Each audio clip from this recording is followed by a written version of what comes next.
Des exemples d'applications pour les entreprises. Je pense que tout le monde connaît peut-être un peu les applications personnelles. On sait que, exemple, Facebook, c'est un site dans lequel la personne se présente et a la possibilité d'officialiser son groupe d'amis par des invitations et des acceptations à être ami avec quelqu'un d'autre.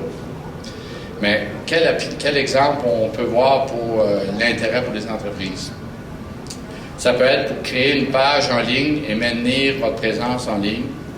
Ça peut être pour créer plus d'affluence sur votre site web et recruter des clients potentiels. Donc, une entreprise qui va servir d'un réseau social pour ajouter des gens dans son réseau, puis ces mêmes personnes-là, par leur intérêt à votre entreprise, vont en amener d'autres. Donc, c'est le même principe que pour au niveau personnel. On finit par bâtir un réseau avec les amis des amis et en réussissant à intéresser tout ce monde-là à nos produits, à notre entreprise. Ça peut être pour construire une campagne de marketing dans les médias sociaux, pour répondre à ce qui se dit au sujet de votre marque et de votre entreprise. Avec Facebook, aujourd'hui, entre autres, et Twitter, les gens émettent des opinions sur leur site qui sont communiquées à tout leur réseau. Donc, il peut y avoir un danger pour une entreprise de rentrer dans ces réseaux-là parce qu'il se peut dire des bonnes choses et des moins bonnes choses sur l'entreprise, pour la même chose que pour une personne qui peut hésiter à rentrer dans ces réseaux-là. Mais, comme vous avez vu tantôt avec les statistiques, ça devient presque inévitable, tellement qu'il y a de monde qui adhère à ça. Et ça va l'être aussi pour les entreprises. Donc, le meilleur moyen, c'est un bon moyen pour les entreprises. C'est un danger, mais ça va être un moyen pour les entreprises pour être au courant puis d'être capable de répondre à ce qui se dit sur la réputation de l'entreprise et de ses produits. Ça peut être utile aussi pour diffuser des messages à votre clientèle cible en utilisant les nombreux canaux en ligne.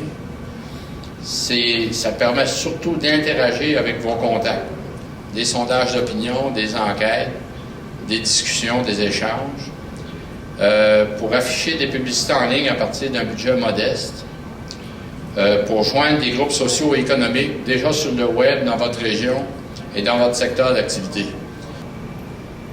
Les principaux éléments à éviter dans le cas des médias sociaux,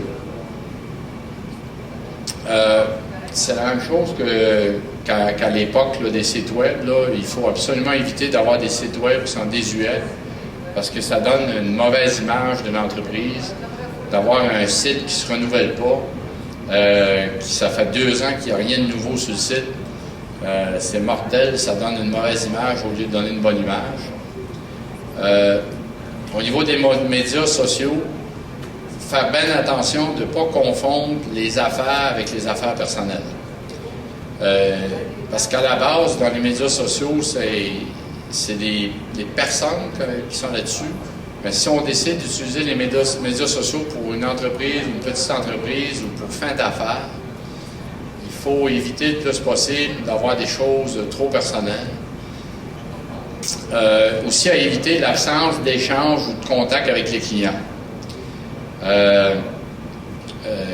Autrement dit, les médias sociaux, c'est des réseaux où on diffuse l'information, on peut répondre à des commentaires, et si on n'échange pas d'informations, qu'on n'a pas de contact, mais finalement, ça devient un site mort. Puis, avec l'absence de nouveautés, mais un peu comme on dit, on ne visite pas les morts. Il n'y a personne qui est intéressé à visiter des cimetières. Donc, ça devient quasiment comme un cimetière. Si vous avez un site web, puis vous avez un site Facebook, puis qu'il ne se passe absolument rien, puis que quand tu vas sur ces sites-là, ça paraît qu'il ne se passe rien, mais c'est vraiment évité, c'est aussi bien de ne pas y être. Et à privilégier, c'est des sites web qui invitent ton contact, donc qui invitent la personne à vous donner ses coordonnées, mais de façon, pas de façon agressive, là, mais pour des fins d'information, pour des fins transactionnelles, pour devenir membre, pour conclure des ventes en ligne. Donc, il faut être invitant sur un site web ou sur un site de média social. Il faut inspirer confiance, il faut être invitant. Il faut soigner l'image de votre entreprise. Donc,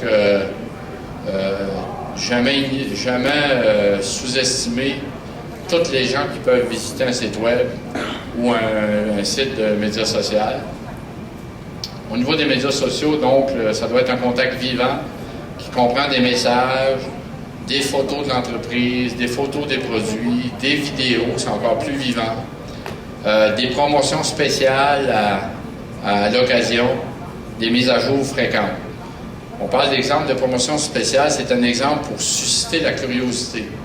Si vous voulez que les personnes soient intéressées à échanger sur ces sites-là puis à revenir, il faut qu'ils sentent que la prochaine fois qu'ils vont y aller, il va y avoir de quoi de nouveau, qu'ils vont apprendre quelque chose de nouveau, que ça va avoir changé. Donc, si on veut, il faut tenter de susciter des visites fréquentes. À ce moment-là, les personnes, tout le principe des réseaux, c'est que les personnes aussi peuvent les recommander à d'autres personnes. Donc, si on veut élargir son réseau, il faut être capable de susciter l'intérêt, la curiosité. Et toujours, une entreprise qui décide d'utiliser ces canaux de communication-là, à partir du moment que vous décidez d'utiliser ces canaux-là, je vous conseille, sur toutes vos publications d'affaires, de faire référence au fait que vous êtes sur Facebook, que vous êtes sur Twitter, puis que vous avez des vidéos sur YouTube. Autrement dit, si vous avez une publicité de papier, un pamphlet, jamais oublier d'indiquer que les personnes peuvent aller voir, avoir de l'information sur votre entreprise en allant sur Facebook, Twitter et YouTube. Il y a des entreprises, il y a autant des petites entreprises qui fonctionnent à travers ça, autant il y en a des grandes, comme la compagnie Dell qui vend les ordinateurs, utilise beaucoup le site Facebook. Et pour vous donner un exemple de ça, c'est bon aujourd'hui comme c'était bon pour faire connaître son site web il y a 10 ou 15 ans.